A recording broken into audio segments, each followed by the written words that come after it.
everyone. This is your Divine Jovin channel.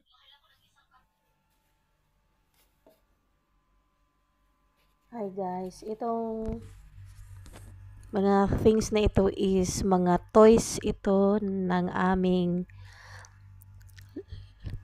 Arabiana, pretty Arabiana na si Tutu, si Fatima, and yan, ano ako, aayusin namin yan. May mga antique dyan na table, and mga boxes dyan kasi, ayan, may mga mermaid, mga Barbie, mga dolls and everything, mga toys.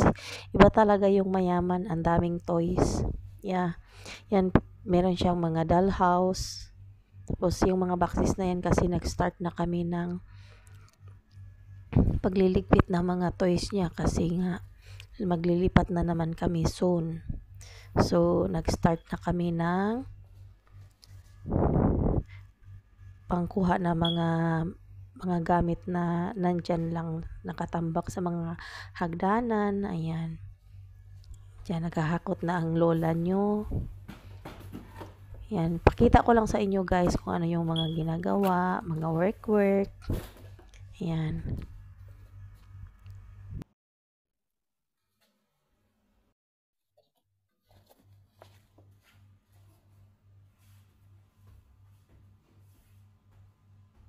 Ayan guys. Inilipat ko na naman yung camera. Siyempre, nagtambling-tambling ako ng work. Ito guys, after Ramadan, kasi wala nang ginagawa. So, mahirap naman din yung mag, magsasahod tayo na wala tayong ginagawa. So, yan lang ang work na available, kumbaga, na pwedeng gawin.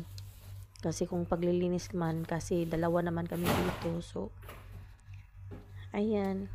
Ako na nag-volunteer na ganyan. Hahakutin yung mga boxes of toys kasi si madam naman yung nag-a-arrange dyan.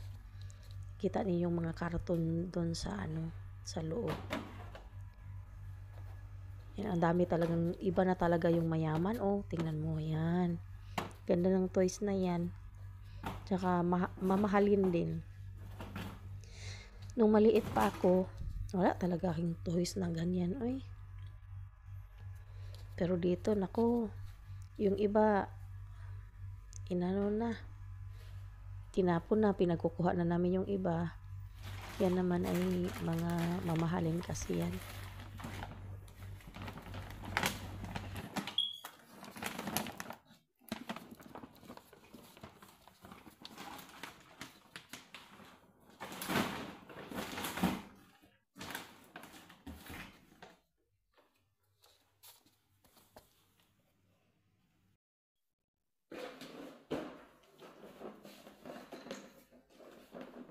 Ayan guys, yan na naman dyan, na anggulo na naman ako, nilagay ko na naman yung toys na yan is toys ng para sa circus. Kung minsan nagla-live ako, yun, tinututok ko yung camera doon kasi mga toys nga.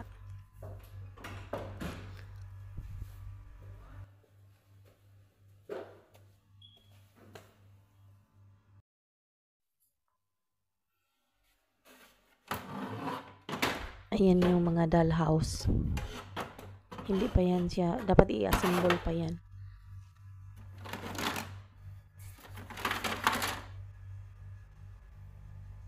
Yan, ang dami, no?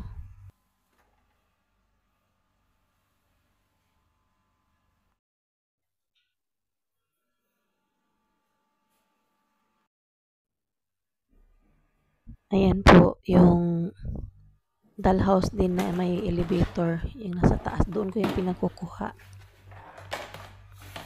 Yan, mga materials noon, tinanggal. Nilagay dyan sa mga boxes na yan. Diba? Sa toys pa lang lipat na, isang room na ang maakupan yan. At saka may toys din dyan na dating kay ate din. Tingnan mo, ang ganda-ganda ng mga suot ko dyan. Uniform talaga yan, wag kayo dyan ha. Pinili namin yan during Ramadan. Binigyan kami ng dalawang beses si madam nagbigay sa amin ng pang-shopping. Tapos, yung start ng Ramadan, uniform kasi yung kasama ko nag-uniform para hindi naman din iba sa paningin. So, bumili din ako ng uniform ko. Siya lang ang meron. Yan. O, diba? Ang ganda. Sana all. Guys. Ayan. Naman. Ayan. Ang bigat yan. Isang boxes na toys. Pading. Diba? Ang lakas-lakas ni Divine. Ganyan talaga pag OFW. Dapat alam mo lahat ng mga work. Hindi lang bata yung babantayan mo. Pag caregiver ka, para sa kiddos, marunong ka magluto ng pagkain nila. Maglinis ka ng kwarto nila. Tapos mga laruan. Ayan o. Di ba napagod? Natawa ako guys kasi sabi ko, nagahulog sabi ko. Sana all nagahulog. Sabi, nagabalintong sabi ni madam, you talking with whom? Sabi ko, kinakausap ko sarili ko, bakit? Nag-practice ako kabaliw. Diba? Baliwa-baliwa ng people. Ganda pa naman ang damit ko ngayon. Para akong nurse sa mga butete.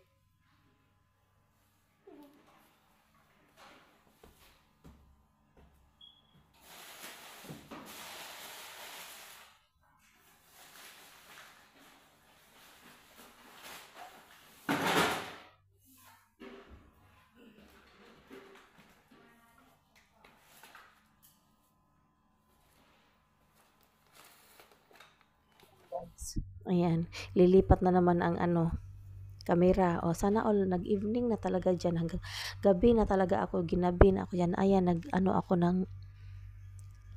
yung hijab ko kung saan ko inilalagay sa ulo, sa baywang, sa ilong, sa bibig. Kasi dyan, magmamap na ata ako dyan.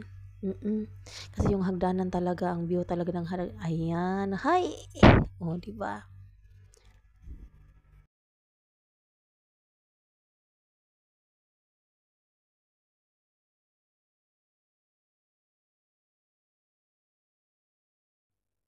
Ayan, nililinis ko na yung hagdanan kasi wala na yung tambak na marami. Kasi yun, si madam nasa loob kung saan ko yun nilagay yung mga toys. Siyang doon ngayon, nag-arrange. Yan, ibang anggulo na naman. Sa baba na naman yan na banda. Ang nakalagay dyan, trolley para sa mga foods. Yan, nilinis ko ngayon kasi wala talagang time nung nakaraang mga months. Tapos ngayon, syempre, para naman, may alikabok kasi dyan, kaya, yan. Sabi ng amo ko, yung kasama ko palinisin, sabi ko ako na. Mas maganda yung ako na magawa lahat kasi yung isa, sabi ko nakatuka pag anong gusto nila, merong mag-help sa kanila doon. Hindi yung may istorbo ako sa trabaho ko.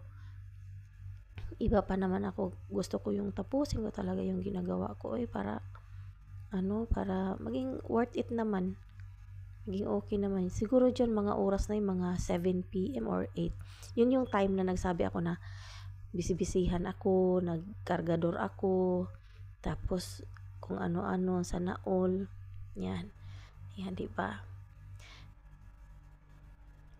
Sipag-sipag lang, ganyan ang mga trabaho dito sa OFW. Yung iba nga nahiga sa hagdanan pag napagod na, bahala kayo dyan. Basta ako nag-i-enjoy ako sa ginagawa ko. Pag nagsahod ako, worth it kasi pinaghirapan ko talaga.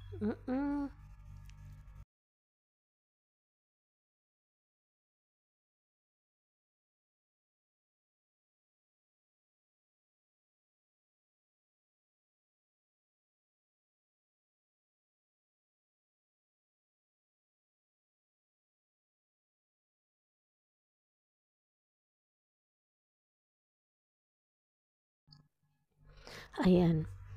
Hindi na ako makahinga dyan, kaya inano ko na naman. Inulit ko na naman yung aking hijab. Naol. Kasi yung buhok ko, nagtatayuan na kasi noon yung buhok ko, ano yan, makulot-kulot. O, diba? Ginabi na, tingnan nyo. Yung itsura ni Divine, tuyong-tuyo na. Ayan. O, diba? Sana all.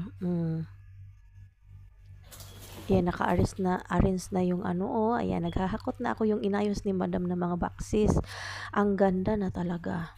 Ang ganda yung pagkaayos niya. Nagbumili siya ng mga boxes na yan. Tapos nilagay niya yung mga toys dyan. Tsaka yung iba, ayan, kumikembot-kembot. O, sana all. Kaya pang kumembot ng yaya nyo. Nakuha pang magram. Ayan, inilipat na naman yung camera. Ayan. Tuloy ka lang, girl. Tuloy ka lang dyan. Pagsumika para sa kinabukasan mo, sa pamilya mo. Ayan. Sabi ni Madam, ayusin daw dyan. Tapos, may karne patma dyan, ililipat daw. Ayan. Kumikinding-kinding pa ang lola nyo kasi napagod na ba? Kailangan mag-kinding-kinding. Na-apply ng caregiver. Tapos pagdating dito, kargador. Halak ka. Sana all. Super sinira. Kung saan, ano lang.